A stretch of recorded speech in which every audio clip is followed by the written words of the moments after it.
再来看台南市本土的天狗类疫情已经有21000多例，也不过最近已经是有转好的趋势。疾管署的副署长罗一军带领的中央前进应变工作队已经进驻2个月了，任务特别完成。也不过疫情有淡薄变化，出现一寡新的地区，市政府是呼吁民众，嘛是爱继续来配合防疫。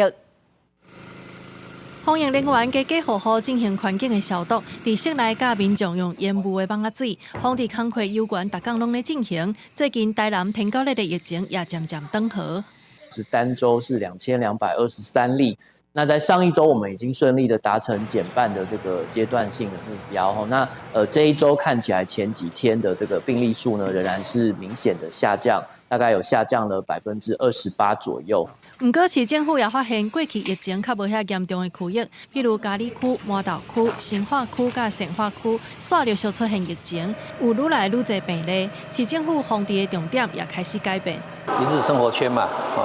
那我们的民众上班工课来去，传统的这个热区的范围旁边几个所谓的早期的暖区，现在案例也稍微在增加。那这个是我们在现阶段要防治的一个重点。 疫情缓和，卫福部进驻台南的中央前进应变工作队刚要解散，卫福部长谢水元预计20号再度落南视察。那2个月工作下，我是觉得说，可以看到就是台南市的这个登革热防治团队第一线的同仁都非常的辛苦，也都非常的认真哈。那其实大部分的社区民众也都是非常的配合，所以其实防疫会给很多民众带来生活的困扰。 所以他们希望控制这个疫情，能够尽速能够压制到越低越好，然后避免过冬。最近早暗天气温差大，也毋过今年无遐寒，适合网虫的生态，所以台南市天狗类防治中心也提醒，防治天狗类无其他的撇步，就是爱甲环境变好清气，才会当互疫情赶紧结束。记者综合报道。